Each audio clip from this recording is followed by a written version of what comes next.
नमस्कार साथियों, स्वागत है आपका आपके अपने YouTube चैनल अग्नि कंपटीशन पर। आगामी परीक्षाओं जैसे UP PET, UPSI, UP TET और अन्य सभी प्रतियोगी परीक्षाओं को ध्यान में रखते हुए हमारे द्वारा आपकी तैयारी को बेहतर बनाने के उद्देश्य से एक महत्वपूर्ण सीरीज प्रारंभ की जा रही है। अधिक जानकारी आप हमारे टेलीग्राम चैनल से प्राप्त कर सकते हैं, जिसका लिंक डिस्क्रिप्शन में दिया गया है। हमारे द्वारा टेलीग्राम चैनल पर pick study, subject wise quiz, homework के माध्यम से संपूर्ण सिलेबस कवर कराया जा रहा है। चलिए शुरू करते हैं संविधान के भाग। और संविधान के भाग पढ़ने से पहले यह जानना बहुत ज़रूरी हो जाता है कि संविधान क्या है। तो संविधान हम अगर देखें तो संविधान नियमों व उपनियमों का एक ऐसा लिखित दस्तावेज है जिसके आधार पर किसी राष्ट्र का संचालन किया जा सकता है या किया जाता है। अब हमें यह जानकारी भी होनी चाहिए कि हमारा संविधान किसने बनाया। तो हमारा संविधान बनाया गया संविधान सभा के द्वारा। और संविधान सभा का गठन कैसे हुआ? संविधान सभा का गठन हुआ कैबिनेट मिशन के तहत। तो अब एक चीज़ क्लियर हो गई है कि संविधान बनाया किसके द्वारा गया? संविधान सभा के। और संविधान सभा का गठन किसके तहत हुआ था? वो हुआ था कैबिनेट मिशन के तहत। अब जब बात संविधान की चल रही है तो हम देखेंगे कि हमारे संविधान में 395 अनुच्छेद, कितने? 395, 395 अनुच्छेद,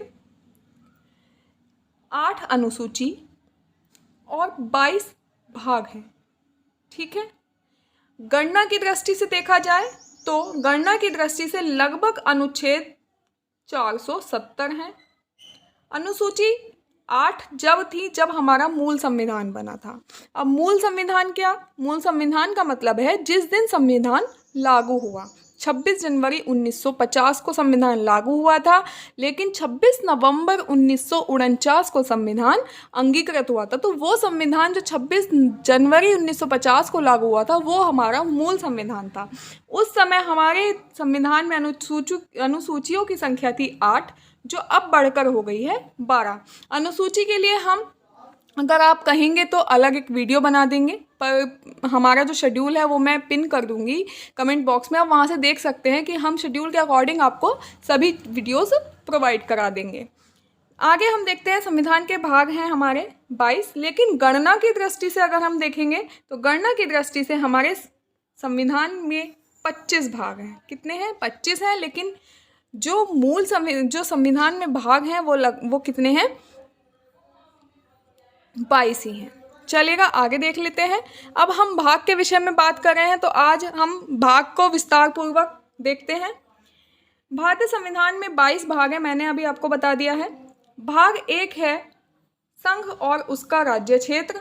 अनुच्छेद आता है अनुच्छेद 1 से 4 तक। तो भाग 1 है संघ और उसका राज्य क्षेत्र। अनुच्छेद है 1 से 4। भाग 1 में दिया गया है संघ और उनके राज्य क्षेत्रों का वर्णन, नए राज्यों का प्रवेश या नए राज्यों का निर्माण किस तरह से होना है, राज्यों की सीमाओं के नामों में कैसे परिवर्तन होना है, इन सब के विषय में भाग 1 में दिया गया है। आगे देखते हैं भाग 2। भाग 2 है नागरिकता।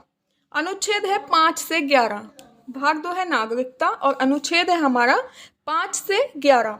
अब बात आती है नागरिकता, यानी कि भारत में कैसी नागरिकता है। तो भारत में एकल नागरिकता की व्यवस्था है। ठीक है, भारत में एकल नागरिकता की व्यवस्था है। और ये जो व्यवस्था ली गई है, ये ली कहाँ से गई है? यह ली गई है व्यवस्था ब्रिटेन के संविधान से। कहाँ से? ब्रिटेन के संविधान से ये व्यवस्था ली गई है।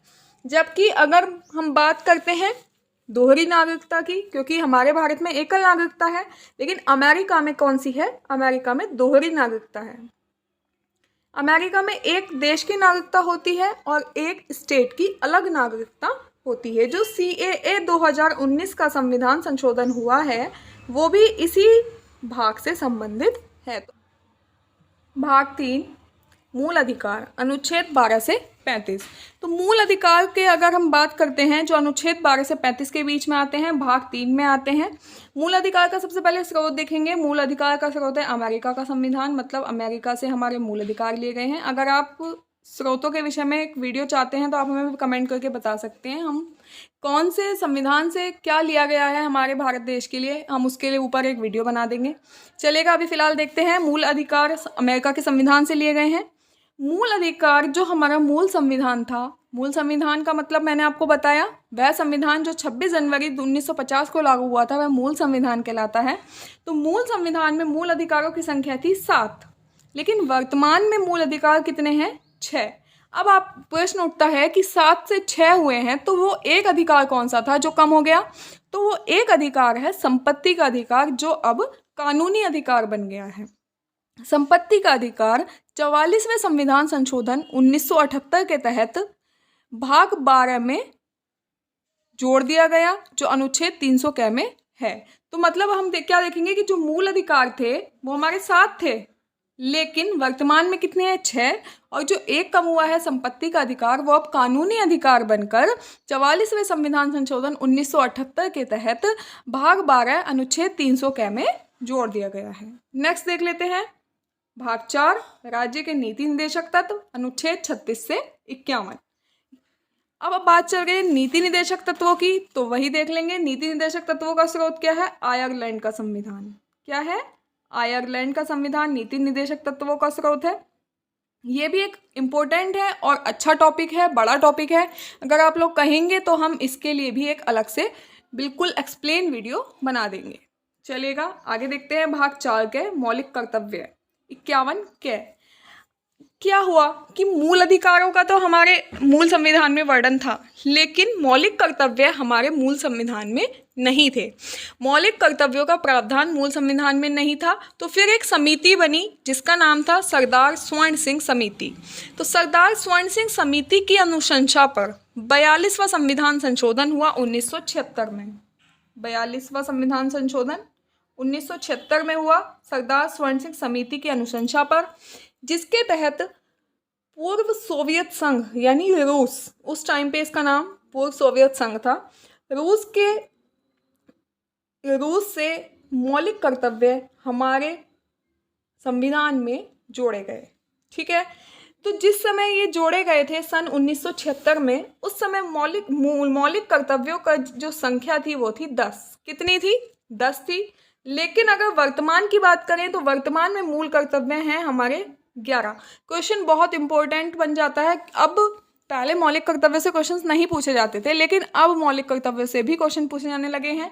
अगर आप कि कौन सा हमारा मौलिक कर्तव्य है, क्या ऑप्शंस में आपको दे दिए जाएंगे, इनमें से कौन सा हमारा मौलिक कर्तव्य नहीं है, तो इसको भी अच्छे से देख लेंगे।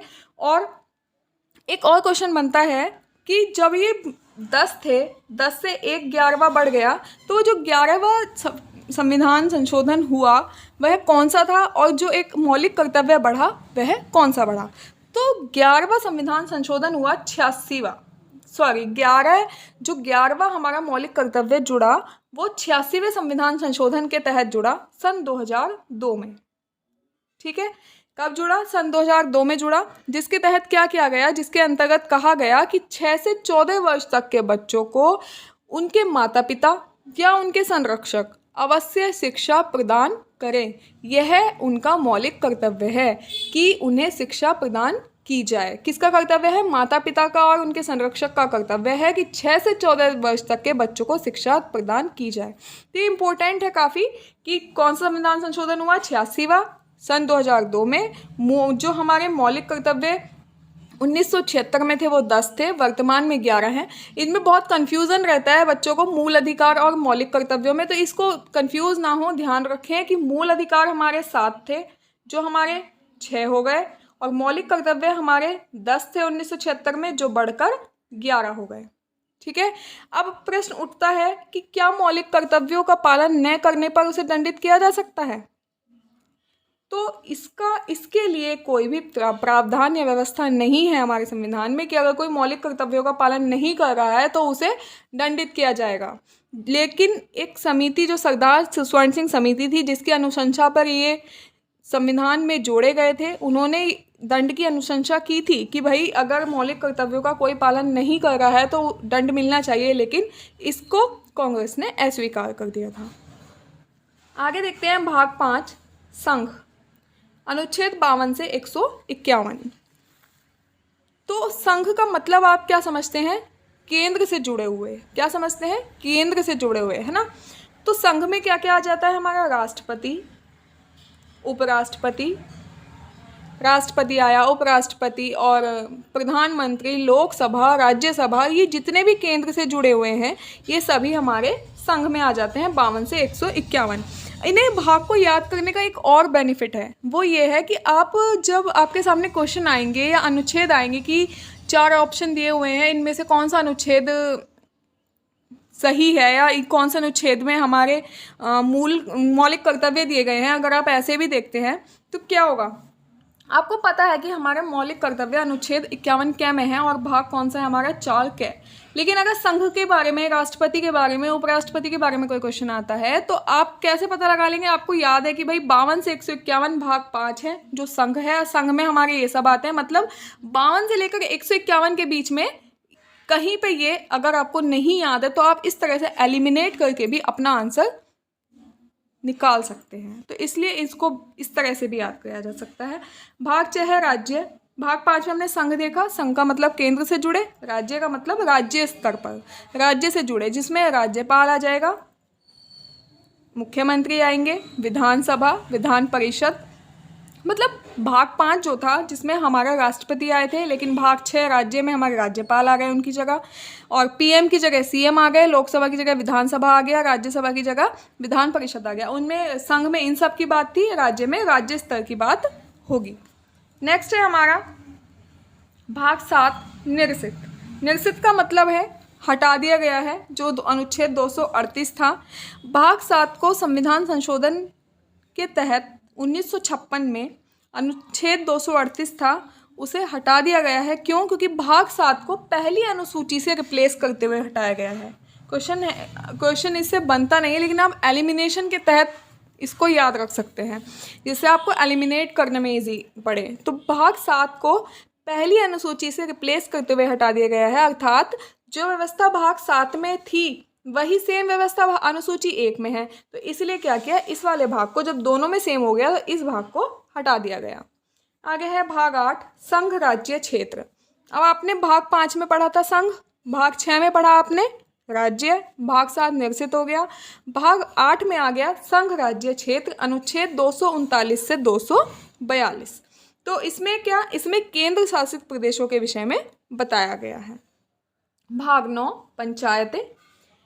अनुच्छेद 243 से अनुच्छेद 243 से अनुच्छेद 243 अणे तक है। भाग 9 संविधान संशोधन 73वां सन 1992 के तहत जोड़ा गया। ठीक है।